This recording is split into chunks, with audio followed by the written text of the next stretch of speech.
Hello my dear learners, and here is another video from the topic of perfect competition.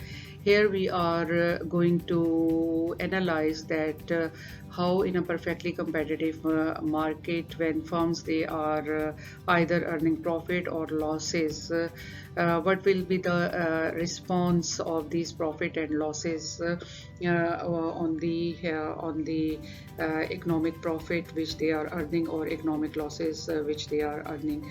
And further we will also discuss that where the market is going to be in equilibrium at the end. In the short run, a firm working under perfect competition can earn positive economic profit, or it is also possible that it can earn on losses. So, in that case, when the firms in a certain market they are earning profit, then that market become attractive for other firms from the other market.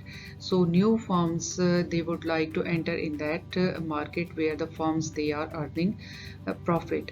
Why? And it is very easy for them to enter in the market. Why? Because productive resources are mobile, that resources which are required to enter in the market or to establish a business in that market, it is quite easy, as there are no restriction on the entry of new firms.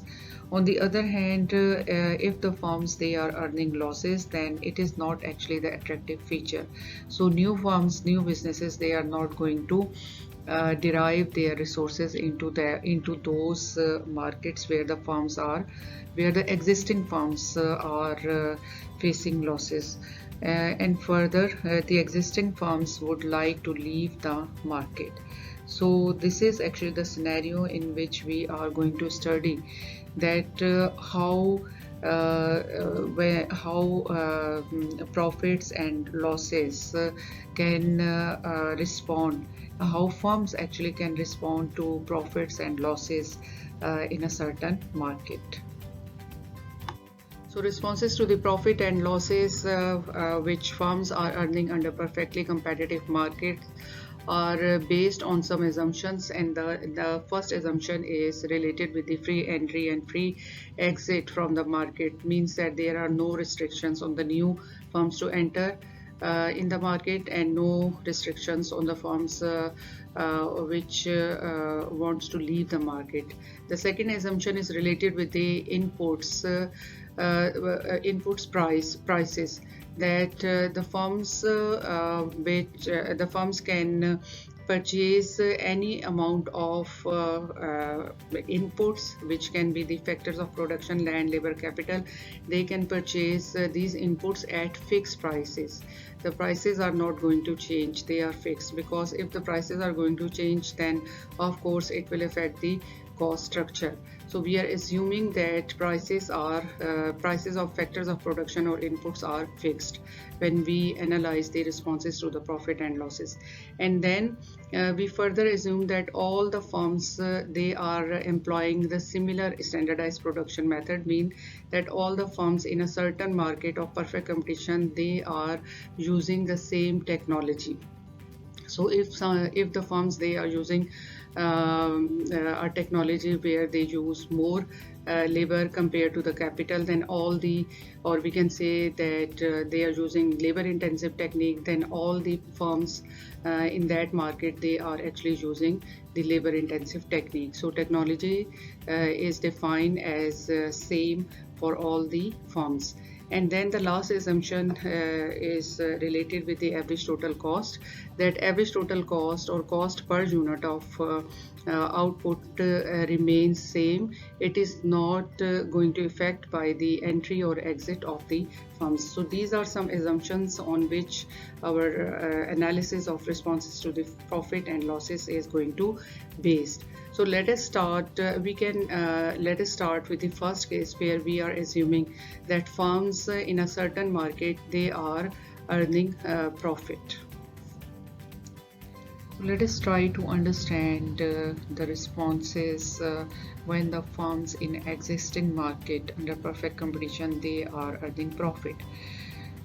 When these firms are earning profit, then it will attract additional resources.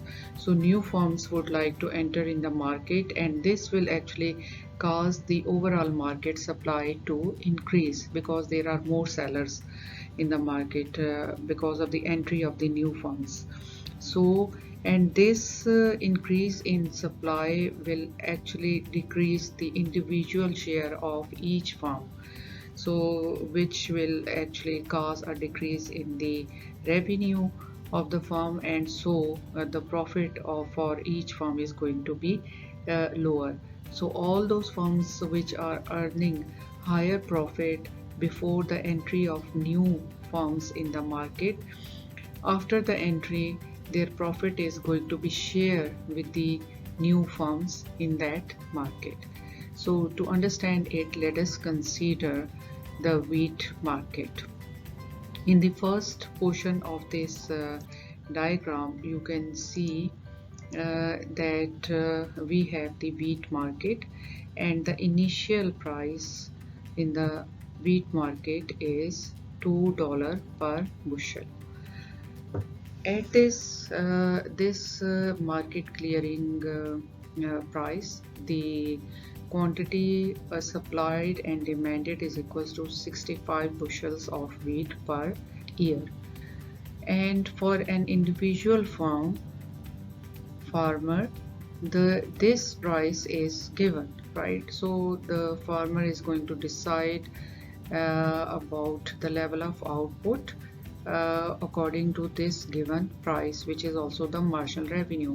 So by equating marginal revenue with marginal cost here, the firm is going to define the output level it is going to supply in the market, and it is equals to 130 bushels, 130,000 bushels per year, which is a small portion of total market supply, total market supply in the market, which is in million. Okay, so when the firm is supplying this much 130 bushels of wheat per year, then you can see, if you look at the average total cost, then you can see that average total cost is lying below this price.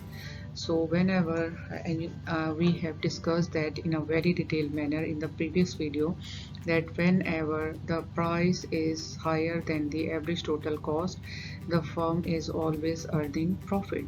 So let us try to define that profit.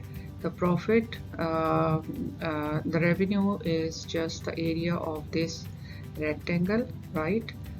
And what about the total cost? The total cost, you have to move on the average total cost here and then on the price axis.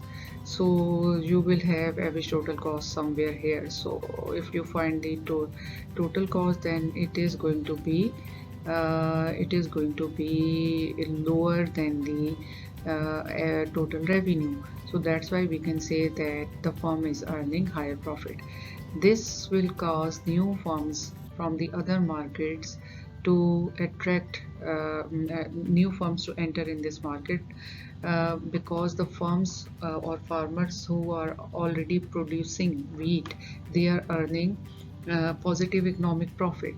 So when the new firms enter in this market, what will happen? The supply will increase, and the supply curve will shift from S to S prime, and this supply curve is going to intersect at a new and lower point on the demand curve. This means that the price per bushel of wheat is going to decrease from 2 to 1.5. So there is a decrease in the price by an amount of 50 cents. So at this lower price, what will happen? The farmers of wheat, this individual farmer is going to take that price as given and then define the quantity at this given price, and it is again it will determine by the intersection of price or marginal revenue with the marginal cost. So the new quantity is going to be somewhere here. Let us say that it is 100, and then again you can see that the average total cost is lying below this price. So there is a still, so it means that the new firms and the existing firm are still earning profit, but the level of profit is actually lower than before, right? Which can be determined by just taking the difference between the revenues, total revenues, and the total cost by the procedure I have mentioned. And then if so that profit is still attract new farmers to produce wheat. So there it is possible that new farmers will enter in this market of wheat, and this will cause supply curve to further decreases or further shifts down to the right. We are showing a higher supply as there are more and more farmers, they are supplying wheat, so the supply curve will shift downward from S prime to S double prime, and this will again intersect the demand curve at a more lower point, and the market clearing prices this time is going to be $1 per bushel, and this existing farmer is going to take that price as given. And what about the revenues or the quantity which he is going to supply in the market? It is here, so it is now 90,000 of bushels per year he will supply. Why? Because marginal revenues are equals to the marginal cost, or price is equals to marginal cost. But what about the profit? The profit is all gone because the total revenue is equals to the total cost. There is no difference between total revenue and total cost.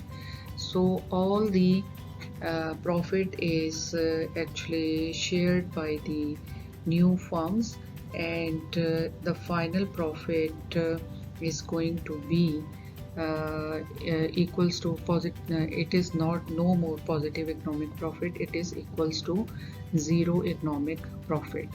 And this is actually the point where the new firms, there is no incentive for new firms to enter in the market.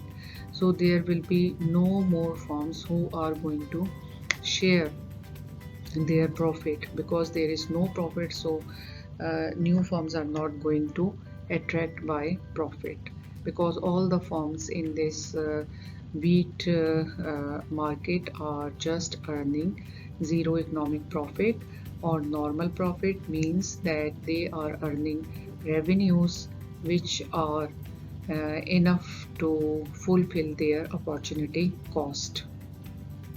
So let me summarize it, that because of the free entry of new firms in the markets are working under the perfect competition, all the firms, they are going to earn zero economic profit in the long run. As more and more firms they are going to enter in the market, the profit is going to be shared more and more with the other firms, and the profit for the existing firm is going to be lower and lower. And this entry of new firms will continue until the existing firms they just earn the zero economic profit, and this will stops new firms to enter in the market. This slide I have already explained on the previous slide. Okay, the next question is that what if the price went below the minimum average variable cost? And I hope that it is very clear from the last chapter that whenever the price is below the minimum average variable cost, the firm should shut down in order to minimize its losses. So for a firm, the firm can stay in the business in the short run when the price is exactly equals to the average variable cost. Means that it is just the revenues generated by the firm at this price, which is equals to the average variable cost. The revenues are only covering the variable cost of the variable factor.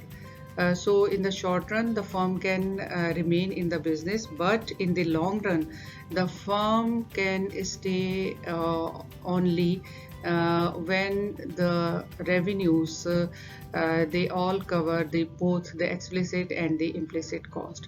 So for a firm to stay in the market in the long run, it must cover all its cost, whether it is explicit cost, which are the payments to the fixed factor plus payments to the variable factors, and all type of cost should be fulfilled or satisfied with the revenues generated. Okay, there is one more point, that when the firms they are earning normal profit, then it means that the revenues of the total revenues which the firm is earning is exactly equals to the opportunity cost of the resources. On the other hand, when we are seeing positive economic profit, it means the firm is earning or generating total revenues which are greater than their total opportunity cost. So let us try to understand the second case, where the firms in the market they are experiencing economic losses. In that case, the resources from that market are going to leave, and existing firm, they would like to leave the market in order to minimize their losses. Of course, this when firms they are leaving the market, the number of firms in the market they are going to be lower. So it means that the market supply is expected to decrease, or we can say market supply curve will shift upward, showing a lower supply. And the share of each existing firm after the firms leave the market is going to be higher now, and this will cause a decrease in the losses, because the new supply curve actually intersect the old demand curve at a higher price, means that the price is going to be higher. So the existing firms they are now able to sell a higher quantity at a higher price, so their losses are going to be lower. If all those firms which are where this condition holds, that price is actually greater than a minimum average variable cost but lower than the average total cost, then in that case all the firms they are actually going to earn losses. Okay, so let us try to understand the same situation by considering this wheat market. And here you can see that the market clearing price is 0.75, and for an individual firm this price is given. So according to the price profit maximization condition, the firm would like to produce at this level where marginal revenues are equals to the marginal cost, or price is equals to marginal revenue. So this firm is basically producing 70 thousands of bushel, and at this price of 0.75, but this price is so low that it cannot cover its average total cost. You can see that average total cost is actually higher than the price. So this firm is generating total revenues which are lower than the cost. So this firm is actually earning a loss. Total revenues are $52,500, while the total cost is $73,500. So this firm is actually earning a loss of $21,000. So in that case, some of the firms, there is incentive for the existing firms to leave this market. So some of the firm they leave the market. So what will happen to the market supply? Market supply is definitely going to shift upward, showing a lower supply because of the less number of sellers in. So when some of the firms they leave from the market, of course the supply is going to decrease, and this exit from the market, it will continue. Until all the losses they are going to be zero. As the existing firm leave the market more and more, what will happen, the price is going to increase according to the number of firms they are going to leave. So this will cause the price the price will increases from 0.75 to $1, and at this price this individual firm is actually having this price is actually equals to the marginal cost and also the average total cost, and there is all the losses are going to be zero, and there is no incentive for the existing firm to leave the market, because they are earning normal profit, and their losses are actually their losses are equals to zero. So this is the way how we need to understand the responses to the losses under the perfectly competitive market, that whenever there are losses, the existing firms, there is incentive for existing firms to leave the market, and this will give rise to an increase in the price, and the losses are going to be lower and lower as more and more firms they are going to leave from the market. So the final outcome in both of these cases, either firms they are earning positive economic profit, or they are earning losses, the ultimate outcome is actually gives a zero economic profit, where the firms they are neither earning losses or profit. And why we have this result of having zero economic profit or normal profit, because of the free entry and exit in the market, because that free entry and exit from the market is causing a shift in the supply curve in the market, and then that will cause a change in the price, and the price is going to be set at that level. This entry and exit will continue until the price become equals to the average total cost or marginal cost of the individual firm.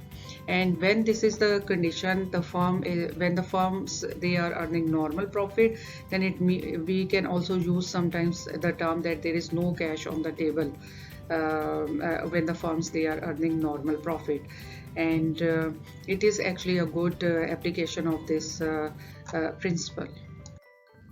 If you like this video, then don't forget to give a thumbs up and also subscribe to my channel. If you further wants to see videos on more economic topics, then you are welcome to comment in the comment section below the video.